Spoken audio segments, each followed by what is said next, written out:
It's been a while. It has been. Welcome back, man. Whoa. Thank you.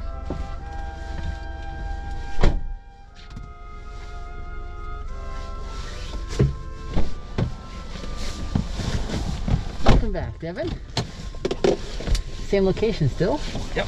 Awesome.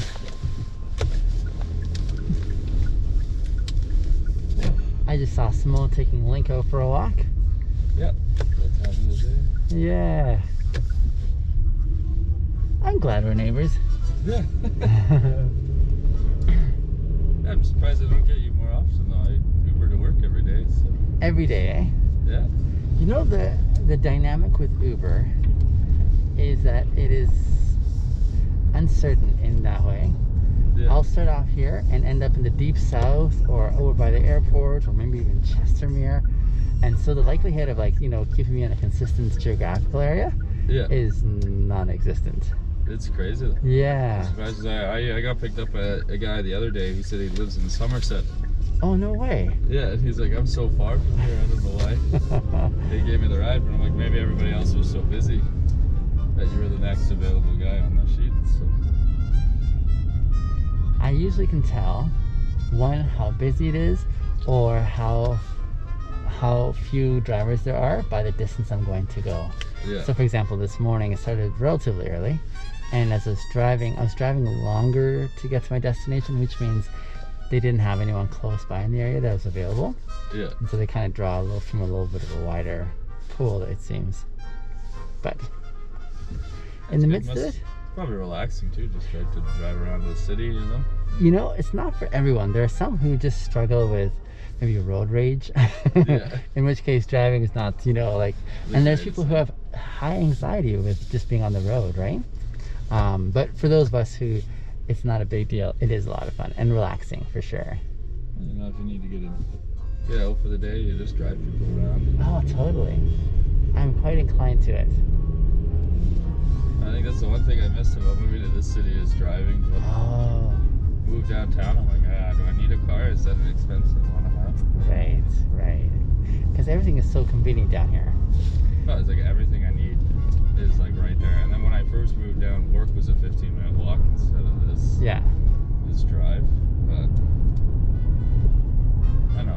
Would you move closer to your workplace if you had the option? It would be difficult because my roommate, he works just on 17th, so it's like I feel like it would be kind of unfair to move him closer to me. Oh, I Have to see. do the walk. So like your roommate, what's his name again? Jaden. Right? Like you guys have a good dynamic that you don't want to break up, eh? Yeah, we're good friends. That's We're awesome. friends. Yeah, that would be tough.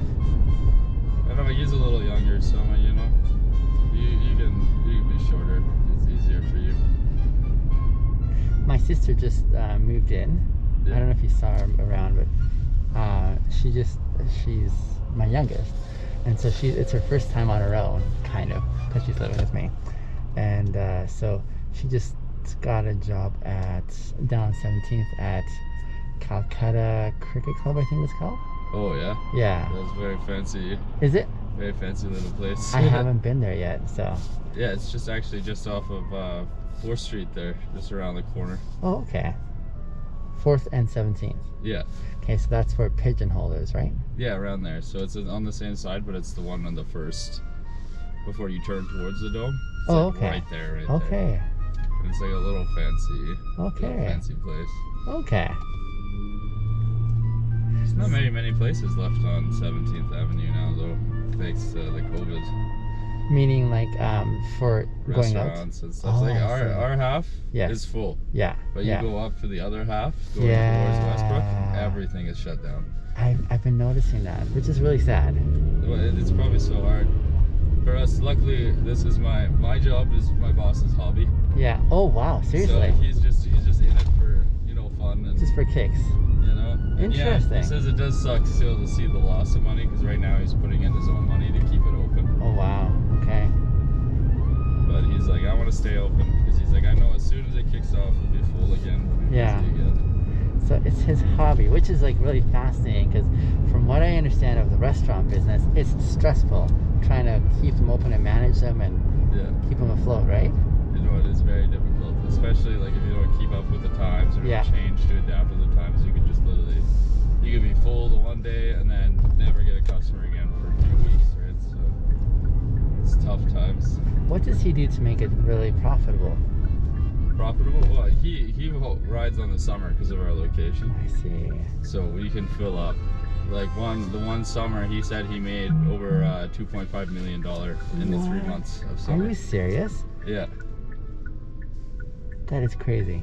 which is crazy. He's like, we were full every day of the week. Yeah. Every day. He's like, Yeah. every day you would make something like 15 to 20 grand in sales because you're just so full. Yeah. And he's like, even when people would leave, you'd fill back up. Now, by nature of the placing of your establishment, is that like still, I don't know how to say this. Is it still like does he get more for it based on the location? Like, can he charge more because it's in a prime? See, I think that's why we get so many customers though. 'Cause like most places, say if a fancier restaurant took Yeah. it over, they'd probably raise their prices. Yeah. up. Yeah. But we're like, no, let's make it a let's make it a relaxing spot, you know? I'm not gonna Nice. overcharge. I see. He's like, I'm just gonna try to make money. Yeah. And he's like, as long as I can make $2 or $3 on it, Yeah. I'm not gonna raise my prices. I too see. high. I see. Okay. And you've obviously been there for a while, Yes. Yeah. and you're quite satisfied being there. Oh yeah. No, like, great group of guys. Great, Oh, I great see. place to I work, see. You know? Yeah. It's never never frustrating, always a good time. That's never- brilliant. So it's like, you know, nobody puts this unnecessary stresses on one person. Yeah. Everybody kind of takes the brunt. You know, Yeah. If something goes wrong, it's Yeah. not blamed on one person. Right. It's you know, Yeah. It's a team. it's a team thing. You know? That's really You know, cool. A lot of restaurants don't do that. If one I thing fails, it's know. always put on the back of somebody else. you know? Yeah. And that just breeds a lot more frustration and like, well, that's really cool. But that's also why the restaurant business is a very hard business, I think, for anybody to succeed in. It's already like stressful to start off with, isn't it? Yeah, they're very stressful, especially if you're under like a chef. Yeah. You're training under a chef who expects you to be good, who expects you to do very well. Yeah. It's very stressful to maintain the momentum that you need, you know, to Was that your experience at one point? yeah, I was apprenticing for a while Yeah. before I got into like the pub style cooking and just Yeah. kind of yeah, they expect so much from you. They expect you to run the kitchen when they're not there. They expect you to do all this stuff. They expect you to do your orders. They expect you to do their inventory, their month ends. It's like a lot of work. Mm-hmm. And not the kind that like breeds a lot of people staying in that industry. You know, I'm it's a guessing. hard thing to do, and I'm like, you know, I have to do it because I want to get my hours in to become a chef, right? But it's Mhm. like right now, like everything going on, Mm-hmm. I'd rather just sit back, relax, you know, take Yeah. the year as a break year, and Yeah. then go into more apprenticing here up the road. But What would your destination look like as far as well, what it could be career-wise? realize, I want to open my own little restaurant, Vancouver. In That's like Vancouver? my dream. Holy crap! The dream spot, just right on the ocean there. Patio. Oh man! Patio, fresh caught fish, fresh ingredients from local farmers. Oh man! So that's just kind of what I want to do, and be that kind of restaurant that's there in the community instead of sourcing all my ingredients from outside of the community. Mm. And I'm like, I think that's how you make a big name too. Is like, oh, this guy does everything from local. This guy Right. doesn't. Which does not really speak to the option of franchising it, No. because that's like really authentic, in-house. But I think I would rather be known, like, you'd be so good that people would travel to come and Man. eat at your restaurant. Yeah, I hear ya. Like you want to play the long game of reputation and legacy. Yeah, instead of, having multiple restaurants becoming a big food chain, because that's when the quality goes out the window. That's when the heart goes out the window. That's just when you're just trying to make a quick buck, Yeah, I hear ya. And yeah, it's a good way to get rich, but it's not. I feel like there's no character in it. I hear ya. Yeah. I was talking earlier with one of my riders about business principles that also enmesh ethical practices as well, like the kind of thing that doesn't have to not only look shady, but or not only look like it isn't shady, but also have the true intention that this is a good engagement that treats everyone equitably, you know? Yeah. Everyone comes out ahead, and it's tough to strike that balance. No, it's really hard to, and I'm like, I feel like you want to make a big impact, make your employees feel like it's a home, essentially, and that's how you keep employees. Because you don't want to go through and have high turnover, because then you never have good quality food. If you have the same guys for 7 or 8 years, you know, that food's going to be good, the atmosphere in the kitchen or the atmosphere out front is going to be fantastic. In a genuine way that people can feel. Yeah, so, and the customers will feel it too. Like, if you have a happy kitchen, you have a happy front staff, nobody's getting yelled at, nobody's, you know, they're enjoying their time at work. That's when you know you're going to make the most money. True enough.